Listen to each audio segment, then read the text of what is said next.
주일 밤에는 예수님의 제자의 모습, 특별히 하나님의 심부름꾼의 모습에 있어서 마음의 문제를 말씀을 드렸죠. 그리고 이 시간에는 마음이 준비된 사람은 이제 삶으로, 행함으로 예수님의 제자의 삶을 살아가는 부분에 있어서 말씀을 이어가도록 하겠습니다. 7가지 내용을 여러분 자료에 나누어 드렸는데 이 시간에 같이 말씀을 찾다 보면 시간도 많이 걸리고 또 분산되기 때문에 이 시간에는 말씀을 찾지 않고요. 집에서 꼭 말씀을 찾아서 읽고 또 기도하시면 충분히 여기서 찾는 것보다도 더 은혜가 될 줄로 믿습니다. 말씀을 찾는 것은 집에서 꼭 한번 찾아주시면 감사하겠습니다.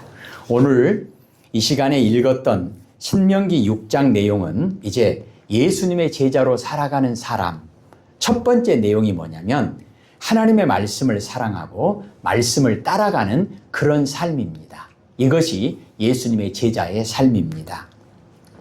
말씀을 사랑한다고 하는 것은 하나님을 사랑하는 거죠. 그러니까 예수님의 제자에 있어서 마음도 사랑이 중요하잖아요. 그리고 예수님의 제자로 구체적인 삶을 살아가는 부분에 있어서도 사랑이 가장 중요하다고 할 수 있겠습니다. 그런데 하나님을 사랑하는 거하고 하나님의 말씀을 사랑하는 거하고는 사실은 똑같아요. 왜 그렇죠? 하나님은 말씀이 하나님이시잖아요. 말씀이 육신이 되어 이 땅에 오신 분이 예수님이잖아요. 그러니까 하나님을 사랑하는 것이 하나님의 말씀을 사랑하는 것이다. 그러면 하나님을 사랑하고 하나님의 말씀을 사랑한다는 그 구체적인 내용이 뭘까요? 순종하는 거죠. 우리는 삶 속에서 내가 누군가를 정말로 사랑하면 그 사람 앞에서는 그 사람이 하는 모든 말을 다 들어주잖아요. 사랑하는 만큼 그 사람의 말에 순종합니다. 여러분 자료에 시편 119편 105절 말씀, 하나님의 말씀은 내 발의 등이요 내 길의 빛이로다. 그러니까 말씀만 따라가는 것, 이것이 하나님의 말씀을 따라가는 것이 하나님의 말씀을 사랑하는 것이고, 그리고 하나님을 사랑하는 것이다. 그래서 하나님의 사랑하는 백성, 예수님의 제자로 살아가는 사람에게 있어서 첫 번째 내용은 뭐냐면 하나님의 말씀을 따라가는 겁니다. 순종하는 겁니다. 하나님의 말씀을 사랑하는 자가 예수님의 제자로 살아가는 사람이다. 예레미야 15장 16절에 보면 선지자 예레미야는 만군의 하나님 여호와여, 나는 주의 이름으로 일컬음을 받는 자라. 내가 주의 말씀을 얻어먹었사오니 주의 말씀은 내게 기쁨과 내 마음의 즐거움이오나. 이렇게 고백합니다. 이처럼 예수님의 제자의 자격은 하나님의 말씀을 사랑하는 자로서 즐거운 마음에 하나님의 말씀에 대한 즐거움으로 가득 차 있는 사람. 그래서 시편 1편 2절에 복 있는 사람은 여호와의 말씀을 즐거워하고 밤낮으로 그 가르침을 깊이 사랑합니다. 여러분 자료에 신명기 6장의 내용을 기록했습니다. 자, 그렇다면 본문 내용을 한 번 더 정리하도록 하겠습니다. 신명기 6장은 유일하신 참 하나님 여호와를 마음과 뜻과 힘을 다하여 사랑하라는 권면으로 가득 차 있습니다. 하나님과의 관계 속에서 하나님의 심부름꾼으로, 우리의 신분은 하나님의 자녀입니다. 그런데 우리의 삶의 내용을 보면 하나님의 말씀에 순종한다는 측면에 있어서 하나님의 종으로 우리가 표현을 하는데 가장 중요한 것이 뭔가? 사랑하는 거예요. 마음도 사랑하는 마음이 중요하고 행함도 사랑하는 그런 마음으로 행하는 것이 중요하다. 그리고 하나님을 사랑하는 것이 가장 중요한 하나님의 일이다. 그러면 오늘 본문에 있어서 지켜 행하라 이렇게 말씀하잖아요. 신명기 6장 거기 우리가 읽었던 말씀 보면 2절에도 보면 규례와 명령을 지키게 하기 위한 것이다. 그리고 3절에도 보면 이스라엘아 듣고 삼가 그것을 행하라, 지켜 행하라 이렇게 말씀합니다. 그러면 무엇을 지켜 행할 것인가? 특별히 1절에 보면 명령과 규례와 법도로 구분됩니다. 명령은 뭐냐면 하나님께서 주신 율법의 핵심입니다. 즉 계명을 말하죠. 대표적으로 10계명 있잖아요. 그것처럼 하나님께서 우리에게 주신 계명을 잘 지켜 행하라, 계명을 사랑하라, 그 계명을 주신 하나님을 사랑하라. 그러면 규례는요, 그 계명에 수반되는 법령적인 세부적인 율법과 도덕적인 명령을 가르치죠. 그리고 법도는요, 공적으로나 사적으로 부과된 의무, 즉 하나님과 이웃에 대한 도리를 가르치는 겁니다. 그러니까 예수님의 제자로 산다. 어떤 사람인가요? 하나님의 말씀을 지키는 사람입니다.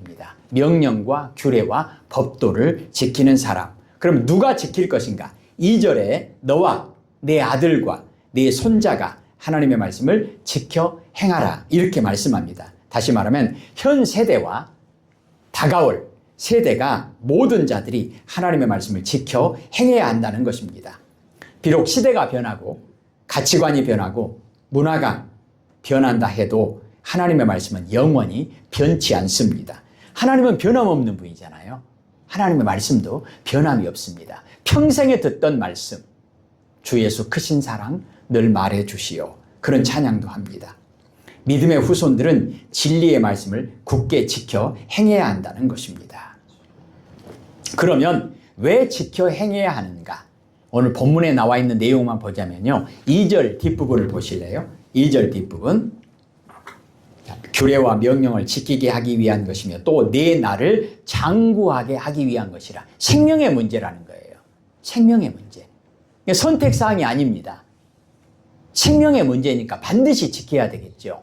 그리고 3절에 보면 복을 받고 그리고 여호와께서 허락하심 같이 젖과 꿀이 흐르는 땅에서 네가 크게 번성하리라. 우리가 그토록 원하는 생명의 문제, 그리고 복의 문제, 그리고요 물질적인 번영을 누리기 위한 온갖 방법을 우리는 다 강구합니다. 사람이 얼마나 노력합니까? 목숨을 위해서, 그리고요 복을 받기 위해서, 그리고요 부자 되려고 얼마나 노력합니까? 그런데 그 비결은, 즉 생명과 복과 번영에 대한 비결은 인간의 노력에 있지 않다는 겁니다. 어디에 있는 거예요?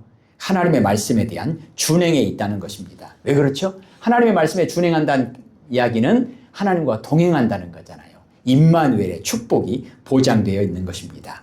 그리고 말씀을 지켜 행하는 것은 오늘 하나님께서 복을 주겠다, 번영을 누리게 하겠다, 오래 살게 하겠다 이런 말씀 안 하시더라도 마땅히 우리는 하나님의 백성이기 때문에, 왕 대신 하나님의 명령이기 때문에 어떤 그런 보상이 없다 할지라도 마땅히 지켜야 할 의무라는 것입니다.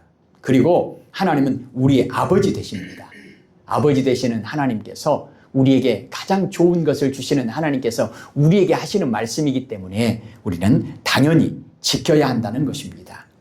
하나님께서 요구하시는 명령을 준행하는 삶을 살도록 힘쓰고 애써서 최선을 다해야 하는 것이 예수님의 제자의 삶의 모습이라는 것입니다. 사랑하는 성도 여러분, 우리는 무엇을 위해서 열심을 내십니까? 오늘 성경은 우리에게 말씀합니다. 우리가 하나님의 백성이 맞다면, 예수님의 제자가 맞다면 그 무엇보다도 하나님을 사랑하는 마음으로, 눈에 안 보이는 하나님을 어떻게 사랑해요? 하나님께서 우리에게 주시는 명령과 규례와 법도를 지켜 행하라. 누가요? 우리가요. 나만요? 아니요. 이어 다음 세대들이 계속 지켜 행하라. 지금까지 신앙생활하면서 교회에서 가장 안타까웠던 성도님 한 분이 늘 마음에 생각이 납니다. 특별히 이렇게 저녁 예배 같은 경우는 그분이 자녀분들이 두 분이 계셨는데, 야, 일요일 날 한 번만 교회에 가면 되지, 그냥 저녁에는 오지 말아라, 내가 대표로 갈게. 그리고 자녀분들 너희들 오지 말고 쉬어라, 내가 대표로 갈게. 그런 분이 계셨는데 참 안타깝다, 그런 생각이 들어요. 우리만 예배 잘 드리면 됩니까? 아니에요. 너만 하나님의 말씀 잘 지켜라, 그게 아니고 내 아들과 내 손자들까지. 그래서 자녀들을 위해서, 손자들을 위해서 정말로 기도 부탁하시는, 그리고 기도하시는 그런 분들을 보면 너무나 귀하고 복되고 아름답다고 생각을 합니다. 그것이 오늘 신명기 6장에서 하나님께서 생명과 복과 번영을 약속하시고 보장하시는 그 내용이라는 거예요. 그리고 6절부터 구체적으로 9절에 대한 내용은 뭐냐면 하나님의 말씀에 대한 태도입니다. 하나님께서 하나님의 말씀에 대해서 우리에게 어떤 태도로 하나님의 말씀을 접해야 하는가, 하나님의 말씀을 받아야 되는가. 4절, 5절에 보시면요, 이 말씀을 하시는, 우리에게 말씀하시는 하나님이 도대체 누구냐? 그 중요하잖아요. 4절 보십시다. 같이 한번 읽을까요? 이스라엘아 들으라, 우리 하나님 여호와는 오직 유일한 여호와이시니. 5절이요. 너는 마음을 다하고 뜻을 다하고 힘을 다하여 내 하나님 여호와를 사랑하라. 아멘. 예. 사랑이 또 한 번 강조되고 있습니다. 그러니까 하나님에 대해서, 하나님의 말씀에 대해서 하나님은 우리에게 사랑하라. 여기서부터 출발하는 거예요. 그러면 왜 우리가 하나님을 사랑해야 될까? 굳이 생각해 보자면요, 우리를 향한 하나님의 마음은 사랑이 전부입니다. 그러죠? 하나님이 세상을 이처럼 사랑하사. 이처럼이 뭐죠? 목숨 다 바쳐서. 하나님은 우리에게 아까운 거 없잖아요. 마음도 그렇고 실제로 하나님이 하시는 모든 사역의 내용도 사랑입니다. 하나님께서 이 땅에 인간의 몸을 입고 내려오신 거 사랑 때문에, 십자가에서 죽으신 거 사랑 때문에, 하나님이 하시는 모든 일은 착한 일이에요. 그 착한 일의 내용이 뭐죠? 사랑이에요.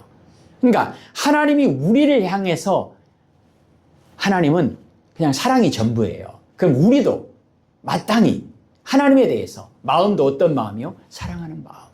우리가 행하는 모든 삶의 내용도 사랑이어야 한다는 것입니다. 그래서 고린도전서 13장 아시잖아요. 사랑이 없으면 아무것도 아니다 그러잖아요.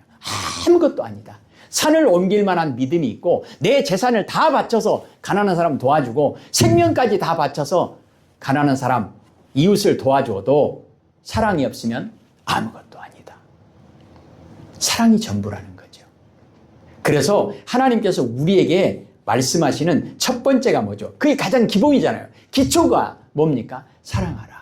하나님을 사랑하라. 그러면 구체적으로 하나님을 사랑하는 게 뭔가? 하나님의 말씀을 사랑하는 것이 무엇인가? 6절을 보시면요, 6절 보십시다.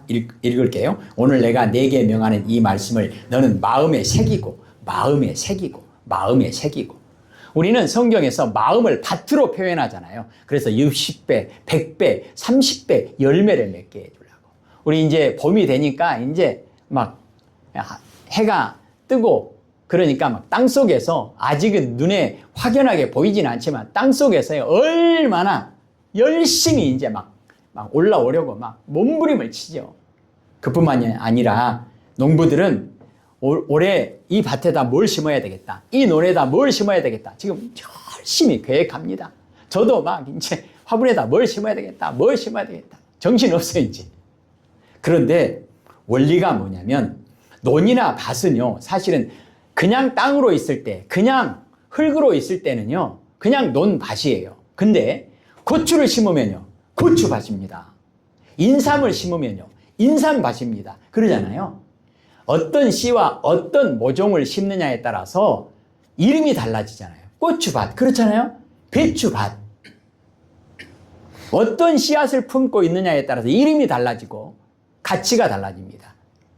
인삼밭이다, 산삼밭이다, 그럼 어떻게 돼 있어요? 영향력이 완전히 차이가 나잖아요. 그럼 우리 마음밭은요, 우리 마음밭은 뭘 심어야 되느냐? 말씀을 심어야 된다는 거예요. 말씀을. 그럼 우리 마음에 말씀이 심어져 있으면 우리 밭에 이름이 달라지는 거예요. 이름이 뭐죠? 하나님의 말씀 밭이에요. 하나님 밭이에요. 그러면 그 말씀이 심어진 그 마음에서 뭐가 나오겠습니까? 영향력이 어떻게 되겠습니까? 하나님의 말씀을 통해서 창조와 구원의 역사가 이루어지잖아요. 예. 내 마음 밭에 하나님이, 말씀이 심어지고 내 마음이 하나님의 밭이 되면 그 밭에서 창조와 구원의 역사가 일어나게 된다는 겁니다. 굳이 오늘 본문에 나와 있는 걸로 보자면 그 하나님의 말씀 밭이 되면 그 마음 밭에서 뭐가 나오겠어요? 생명이 나오는 거예요. 하나님이 보장하시는 거예요. 그리고요, 복이 나오는 거예요. 그리고요, 뭐가 보장되는 거예요? 물질적인 번영도 보장된다는 겁니다. 무엇에 의해서요? 어떤 밭이냐에 따라서, 마음의 어떤 밭이냐에 따라서. 고대 사회에서는 노예의 몸에 불도장을 찍음으로써 주인에 대한 전적인 순종과 소유권을 표기하기도 했습니다. 이처럼 우리 마음에는 하나님의 말씀으로 도장을 찍어야 된다는 거예요. 그래서 우리가 영원히 하나님의 백성이라는 것을 증거해야 한다는 것입니다. 돈이나 밭은 주인이 중요합니다. 주인이 어떤 사람이냐에 따라서, 어떤 마음을 가지고 어떤 계획을 가지고 있느냐에 따라서 그 밭에 심어지는 것도 다르고, 그 심어진 것을 통해서 무엇을 할 것인가도 주인에 의해서 결정이 됩니다. 중요한 거예요. 주인이 누구여야 하는가? 우리 마음 밭에 주인이 누구여야 하는가? 하나님이셔야 된다는 거잖아요. 그래서 성경은 하나님을 농부라고 비유도 하잖아요. 농부. 하나님이 농부신데 어디다가 무슨 농사를 지으실 거냐? 내 마음 밭에다가 하나님의 말씀의 농사를 지으신다는 겁니다. 왜요? 그걸 통해서 창조의 역사와 구원의 역사를 이루시기 위해서 그렇습니다. 그러므로 우리의 모든 지식과 감정과 의지 속에 하나님의 뜻이 드러나는 삶을 살아야 한다는 것입니다. 무슨 말입니까? 밭에서 고추밭이다. 그럼 고추가 나오잖아요. 그러지 않겠어요? 고추가 나오는 거예요. 국화를 심었다. 국화밭이다. 국화 향기가 진동하지 않겠습니까? 우리 마음 밭에 하나님의 말씀이 심어졌다고 한다면 우리의 삶을 통해서 마음에 심어진 것에서 나오는 거죠. 내 마음에 선을 쌓으면 선한 것이 나오고, 내 마음에 악한 것이 쌓이면 악한 것이 나오고, 내 마음의 주인이 사단 마귀라고 하면 뭐가 나오겠어요? 생명이 나오겠습니까? 복이 나오겠습니까? 절대 그럴 수 없습니다. 우리 마음밭의 주인이 하나님이시다. 그래서 우리 마음을 얘기하면서 강조했던 게 뭐죠? 나는 하나님의 종이다. 나는 하나님의 종이다. 우리 교회는 하나님의 종이다. 그리고 7절에 보면 부지런히 가르쳐라 그렇게 말씀합니다. 왜 부지런히 가르쳐야 할까요? 하나님의 말씀 안에 생명과 번영과 복이 보장되어 있기 때문입니다. 자녀가 잘 되기를 원하십니까? 자녀들에게 최우선적으로 교육시켜야 할 것이 무엇입니까? 하나님의 말씀이라는 것이 오늘 우리에게 증거되고 있습니다. 가정에서뿐만 아니라 우리가 속한 사회의 영역 어디서든지 하나님의 말씀이 우리의 말과 행동의 주체가 되어야 한다는 것입니다. 우리 모든 삶의 주어는 하나님이셔야 합니다. 하나님의 말씀이어야 합니다. 구체적인 내용이 뭐죠? 하나님을 사랑하고 이웃을 사랑하는 것. 그런데 가르치는 부분에 있어서 중요한 것이 뭐냐? 물론 분필로 칠판에다가 적어가지고 가르치는 것. 그런데요, 가르치는 부분에 있어서 성경에서 강조하는 것은 뭐냐면 우리가 모범이 되는 겁니다. 모범이 되는 것. 예수님은 이 땅에 오셔서 하나님의 나라와 하나님의 의의를 가르치셨는데 어떻게 해요? 몸소 순종하심으로, 실천하심으로. 만약에 우리가 삶에서 내가 모범적으로 행하는 모습이 없다면 그런 가르침에는 생명이 없다는 겁니다. 가르치기는 너무너무 잘하는데 자기는 그렇게 살지 않는다. 거짓 선지자예요. 가짜예요. 알기는 잘하는데 그렇게 살지 않는다. 귀신들도 우리보다 더 잘한다라고 성경은 말씀합니다. 그리고 믿음은 좋은데 가르치는 건 잘하는데 알기는 잘하는데 행동으로 순종하지 않고 실천하지 않는다. 죽은 믿음. 나무로 비유하면요, 열매 없는 나무. 찍어서 불에 던져버려라. 성경은 이렇게 말씀합니다. 그리고 하나님을 사랑하는 구체적인 내용을 말씀하면서 8절 9절에 보면요, 8절 9절 같이 읽을게요. 너는 그것을 내 손목에 매어 기호를 삼으며 내 미간에 붙여 표로 삼고 또 내 집 문설주와 바깥문에 기록할지니라. 아멘. 상징적인 의미가 있잖아요. 손목에 매어 항상 여기다 붙이고 다니라. 항상. 그리고 들어갈 때 나갈 때. 성경은 이런 표현이 있잖아요. 들어가도 복을 받고 나가도 복을 받고. 문 입구에다가 딱 붙여놔라. 하나님의 말씀을 붙여놔라. 나갈 때도 그 말씀대로 살고 들어와서도 그 말씀대로 살고. 하나님의 말씀을 우리의 모든 생각, 계획, 판단의 기준으로 삼으라는 것입니다. 우리의 행위의 지침으로 삼으라는 것입니다. 그래서 하나님의 말씀이 내 발의 등이요 내 길의 빛이로다. 아울러 하나님의 말씀이 개인과 가정을 주관하게 할 뿐만 아니라, 그러니까 나의 주인도 하나님이시다. 나의 왕도 하나님이시다. 그리고 우리 집에 문패는 우리 이름이 적어져 있다 할지라도 우리 집에 진짜 주인은, 왕 되시는 분은 하나님이시다. 이런 표현 쓰잖아요. 교회의 주인은 누구예요? 하나님이시죠. 교회의 주인은 하나님이시지만 내 인생의 주인은 주일날만 하나님이고 월요일부터 토요일까지는 납니까? 교회의 주인은 하나님이시지만 우리 가정, 내가 하는 사업의 주인은 납니까? 그렇지 않다는 거예요. 나의 주인이 하나님이면 나와 관계된 모든 것의 주인은 하나님이시잖아요. 그렇지 않겠어요? 논리적으로 맞지 않겠습니까? 그렇다는 겁니다. 우리 삶의 중심에 하나님의 말씀이 자리 잡도록 해야 한다. 그래서 우리 그런 그림 많이 있잖아요. 내 마음의 임금님 자리에 누가 앉아 있느냐? 임금님 자리에, 안방에 누가 있느냐? 내가 임금 자리에 앉아 있느냐? 그러면 내가 하나님이죠. 내가 왕이죠. 안방에 하나님이 계신다. 그 임금님 자리에 하나님이 계시면 내 마음의 중심에 하나님이 계시는 거죠. 눈에 안 보이는 하나님이 내 마음의 중심에 어떻게 계십니까? 하나님의 말씀이 내 마음에, 내 삶의 기준이 되고 지침이 되고 중심이 되게 해야 한다. 성경은 이것을 말씀합니다. 그런데 오늘 우리 삶의 지체, 몸을 통해서 하나님의 말씀을 실천해야 한다는 것입니다. 내 마음 알지? 내 마음 알지? 하나님 내 마음 아시죠? 바쁘니까 오늘은 예배 안 드립니다. 교회 안 갑니다. 하나님 내 마음 아시죠? 내 마음 아시잖아요. 사랑하는 성도 여러분, 로마서 12장에 물론 그 의미가 전부는 아니지만 거룩한 산 제사를 드려라. 내 몸을 하나님께 드리는 거예요. 하나님의 말씀에 순종하는 것, 마음으로만요? 아니요. 몸으로 순종하는 거죠. 손가락 하나 움직이는 것도 하나님의 말씀에 순종하는 것. 우리는 예수님의 제자로 살아가는 사람, 첫 번째를 말씀드렸습니다. 하나님의 말씀을 사랑하는 사람. 하나님의 말씀을 사랑하는 사람. 그것이 하나님을 사랑하는 거예요. 예수님을 사랑하는 거예요. 사랑만 있으면 나머지는 언급할 필요가 없습니다. 내가 정말로 누군가를 사랑한다면 그 사람이 싫어하는 거 하겠습니까? 안 합니다. 그 사람이 좋아하는 거 합니다. 그리고 열심히 찾습니다. 어떻게 하면 내가 저 사람에게 유익이 될까? 어떻게 하면 저 사람이 원하는 대로 내가 살까? 예수님의 제자로 살아가는 사람, 마음도 그렇고 그리고 구체적으로 삶 속에서도 그렇고 사랑, 이것이 중요하다는 것을 강조합니다.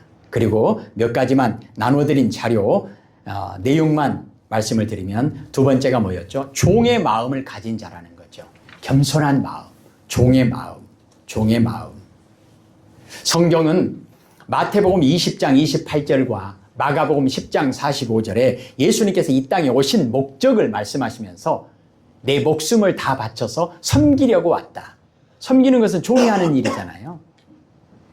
예수님은 왕이신데, 주인이신데, 하나님이신데 이게 웬일입니까?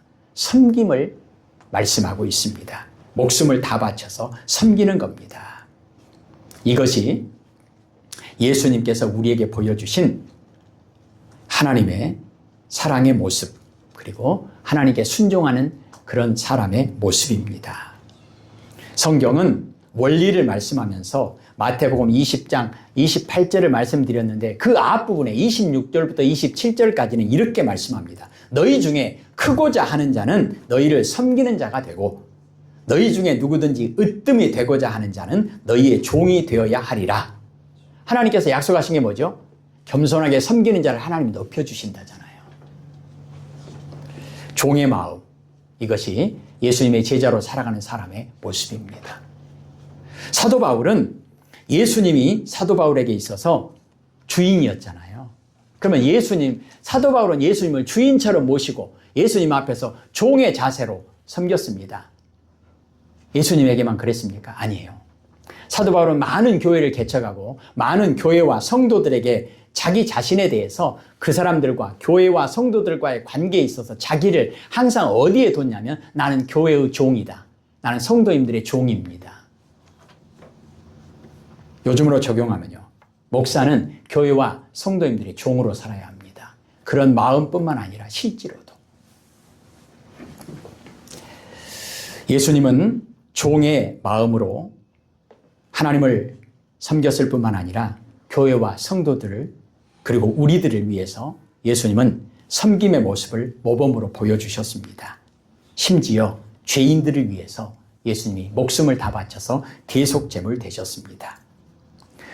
예수님은 이 세상에서 가장 낮은 자리까지 내려가셨습니다. 그래서 어떻게 되셨습니까?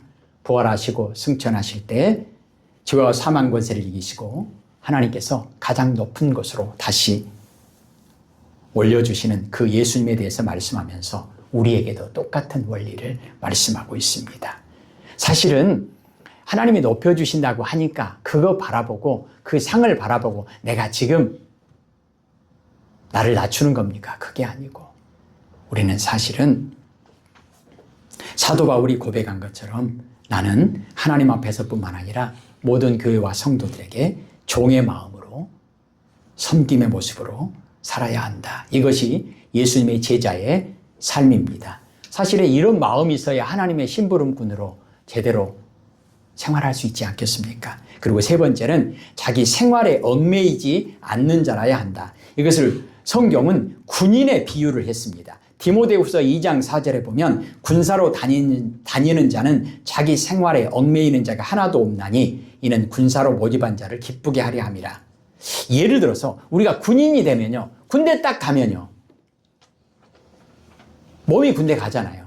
그러면 그때부터 모든 것으로부터 완전히 짐을 벗어야 합니다. 군대 간 사람은 집안일 할 수 있습니까? 모심으로 갑니까? 안 됩니다. 그리고요. 직장 일도 할 수 있습니까? 안 돼요. 그리고요. 결혼한 사람이라고 하면 남편으로서 그 일도 할 수 있습니까? 못해요. 결혼하지 않은 사람이라고 한다면 군대 가가지고 여자친구 만나러 날마다 나옵니까?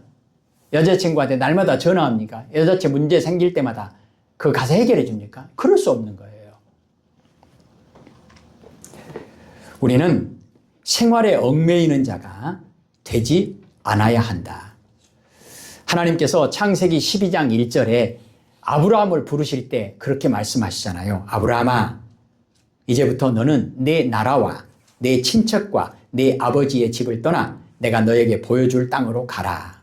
그러면 내가 군인이 되어서 하나님의 일을 하면 그러면 집안일은요? 나 몰라라 하는 겁니까? 직장일은요? 나 몰라라 하는 겁니까? 가족에 대해서 아내와 자녀들에 대해서는 나 몰라라 하는 겁니까? 그렇지 않아요. 그 부분은요. 빈자리는요. 하나님께서 이렇게 말씀하시잖아요. 마태복음 6장 33절 너희는 먼저 하나님의 나라와 그의 의의를 구하라. 그리하면 이 모든 것을 너희에게 더하여 주리라. 그리고 예수님의 제자로 살아가는 사람에게 있어서 네 번째는 하나님을 사랑하라. 이게 첫 번째였잖아요. 하나님을 사랑하는 거하고 성경은 사람을 사랑하는 것. 사실은 구분해서 말씀할 뿐이지 하나님을 사랑하는 것과 이웃을 사랑하는 것은 하나입니다. 하나. 사람을 사랑하는 자가 예수님의 제자의 삶을 살아가는 것입니다. 왜 그러냐? 하나님의 일이 뭐죠?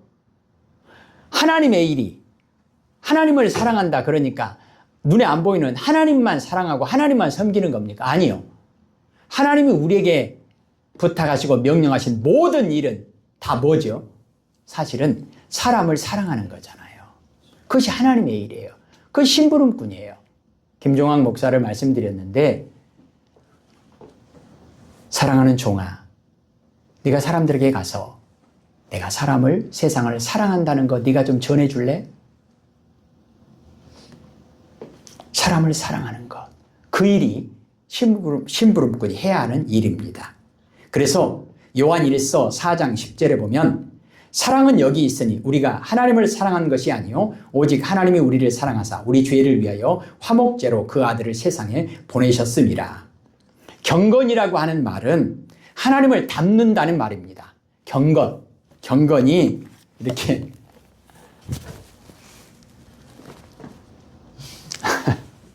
목소리 가야가해가지고 기도원에서 나 11일 금식 기도했어. 경건의 모양이 아니라 경건의 능력이 뭐죠? 정말로 성경이 말하는 진짜 경건의 핵심은 뭐냐면 하나님을 닮는 것이 경건이에요. 하나님은 거룩하신 분이잖아요. 하나님은 경건하신 분이잖아요. 그럼 경건하려면 하나님을 닮아야죠.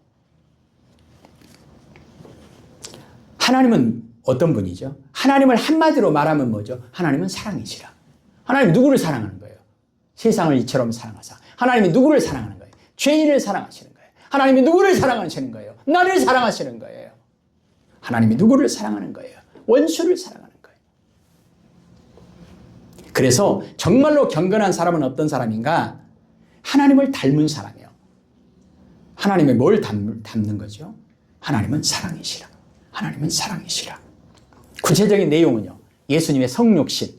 예수님이 이 땅에 인간의 몸을 입고 내려오신 거. 왜죠? 하나님이 세상을 이처럼 사랑하사. 예수님이 십자가에서 죽으신 거. 누구를 위해서요? 죄인을 위해서. 왜요? 그것이 하나님의 사랑이에요. 누구를요? 사람을 사랑하시는 하나님의 사랑이에요. 하나님이 그 일을 하셨고 우리에게 그 일을 부탁하셨다면 우리는 마땅히 그 일을 해야 합니다. 그래서 예수님의 제자 그러면 사람을 사랑하는 거예요. 사실은 우리가 믿음 달라고 기도하고 성령 충만하게 해달라고 기도하는데 사실은 기도의 결과가 무엇이어야 하냐면 그래서 저 같은 경우는 사실은 제일 많이 기도하는 내용 중에 하나가 뭐냐면 너무나 부끄럽습니다만은 내가 정말로 사랑하기 어려운 사람 있잖아요. 그 사람은 보기가 싫어요. 정말로 다 사랑해도 너는 못 사랑한 것 같다. 그런데 하나님은요. 그 사람 사랑하는 거예요. 그 사람부터 사랑하는 거예요. 그 숙제예요.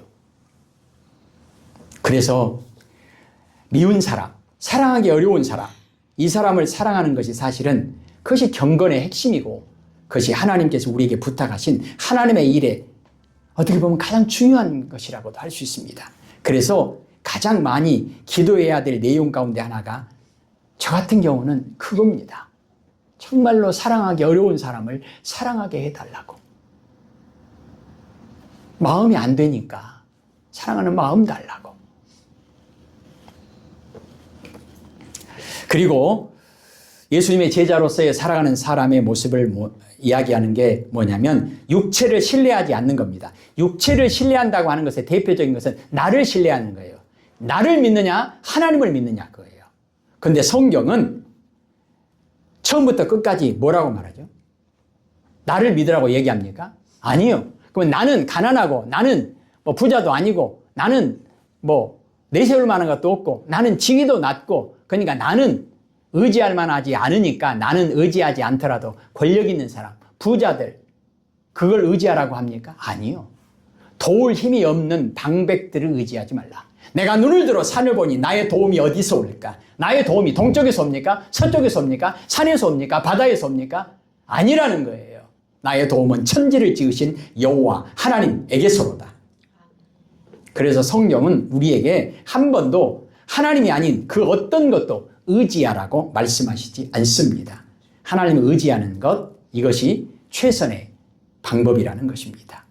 하나님이 아닌 그 어떤 것을 의지해도 그것은 다 꽝이라는 거예요. 심지어 의지한다는 얘기는 내가 그만큼 사랑한다는 거잖아요. 마음이 있다는 거예요. 관심이 있다는 거잖아요. 이 세상 모든 사람들에게 거의 공통적으로 가장 많이 의지하는 거, 가장 많이 사모하는 거 뭐죠? 돈이에요. 돈. 그러잖아요. 디모데전서 6장 10절에 뭐라고 말씀하세요? 아주 구체적으로 말씀하시잖아요. 돈을 사랑함이 일만하게 뿌리가 된다는 거예요. 야고보서 2장 15절에 그게 뭐예요? 욕심. 욕심이 잉태한 즉 죄를 낳고 죄가 장성한 즉 사망을 낳느니라는 거예요.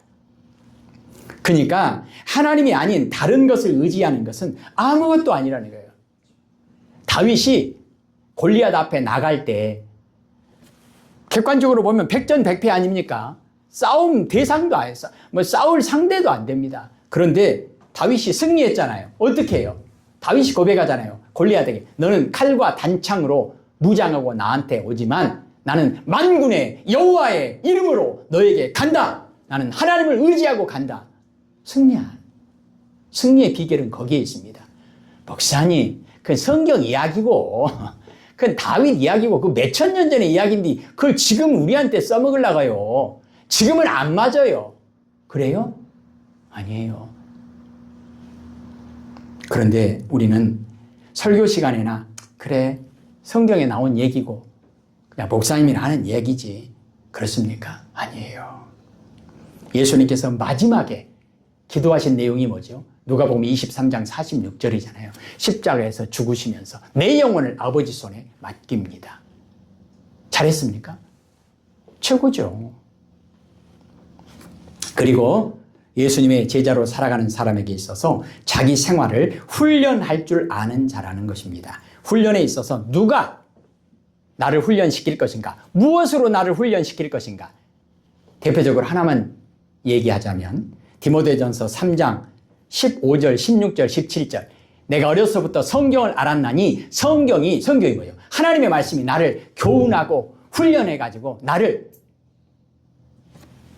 하나님의 사람으로 온전케 해준다고 말씀하잖아요.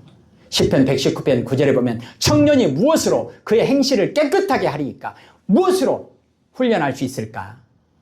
주의 말씀만 지키를 따름이니이다. 사랑하는 성도 여러분, 이것을 성경은 절제라고 우리에게 말씀합니다. 성령의 9가지 열매 가운데 성령의 열매는 반드시 있어야 합니다. 과일 나무에게 열매가 없으면 어떻게 되겠어요? 반드시 있어야 돼요. 근데 성령의 9가지 열매 쭉 이야기하고 마지막 부분이 뭐냐면 절제를 이야기합니다. 절제. 똑같은 내용은 아니지만 사도 바울은 일평생 나를 쳐서 복종시키노라. 예수님의 제자로 살아가려면 이런 훈련, 절제하는 훈련. 무엇으로 훈련합니까? 하나님의 말씀으로 훈련하는 것입니다. 그리고 마지막 내용으로 하나님의 제자로, 예수님의 제자로 살아가야 될 우리들에게 있어서 중요한 것은 무엇인가? 하나님과 사람에게 칭찬받는 자. 하나님께서 아브라함을 부르셨잖아요. 아브라함에게 모든 민족의 믿음의 조상 하나님의 일을 감당하라고 말씀하시면서 너는 세상에 복이 될지라 그렇게 말씀합니다. 그 내용을 마태복음 5장에서는 예수님께서 너희는 세상의 소금이다. 너희는 세상의 빛이다. 그러면서 사람이 등불을 켜서 덮어놓지 않고 높은 곳에 올려놓고 집안 모든 사람에게 비친다. 높은 산 위에 올려놓고 동네 모든 사람들에게 비춘다. 너희 착한 행실을 통해서 하나님께 영광을 돌리게 하라. 하나님과 사람들에게 인정과 칭찬받는 사람. 하나님께 칭찬받지 못하는 사람이 어떻게 하나님의 심부름꾼으로 살 수 있겠습니까? 세상 사람들에게도 칭찬받지 못하는 사람이 어떻게 하나님께 인정과 칭찬을 받을 수 있겠습니까? 그러면 다시 처음으로 돌아가서 내가 어떻게 해야 하나님께 칭찬받을 수 있을까? 내가 어떻게 해야 사람들에게 복이 될 수 있을까? 창세기 12장에 하나님께서 아브라함을 부르셔가지고 아브라함에게 명령하십니다. 그런데 하나님께서 아브라함에게 너는 세상에 복이 될 것이다. 너는 세상 사람들에게 칭찬받는 사람, 세상 사람들에게 복이 되어라. 근데 아브라함이 정말로 세상 사람들에게 복이 되었습니까? 복이 되었습니다. 지금도 하나님께서 예수님을 통해서 삭개오의 가정에 가셔서 축복하시는 내용이 뭐죠? 거기서 또 하나 등장하잖아요. 아브라함의 영적인 자녀, 후손, 복을 받는 거죠. 그런데 아브라함이 이렇게 하나님께도 인정받고 그리고 하나님께도 칭찬받고 세상 모든 사람들에게도 인정과 칭찬을 받는 사람이 될 수 있었던 그 내용이 뭐예요? 창세기 12장의 1절부터 3절까지 아브라함에게 하나님께서 명령을 딱 하십니다. 그리고 하나님의 명령을 듣고 아브라함이 예. 그 내용이 뭐냐면 아브라함이 여호와의 말씀을 따라갔고 말씀을 따라간 거예요. 이것이 하나님과 세상 사람들에게 인정과 사랑을 받는, 칭찬을 받는 매력적인 교회, 매력적인 성도가 되려면 어떻게 해야 할까? 방법이 뭘까? 방법이 아닙니다. 그 뭐예요? 하나님을 사랑하고 하나님의 말씀을 사랑하고 하나님의 말씀에 순종하는 겁니다. 어떻게 하면 아브라함처럼 모든 사람들에게 믿음의 조상이 될 수 있을까? 어떻게 하면 모든 사람들에게 복이 될 수 있을까? 어떻게 하면요? 여호와의 말씀을 따라 갖고 기도하십시다. 하나님 아버지 감사합니다. 오늘도 우리는 예수님의 제자라고 하는 사실을 깊이 묵상하며 살아가고 싶습니다. 하나님 도와주세요. 인도해 주세요. 예수님 이름으로 기도합니다. 아멘.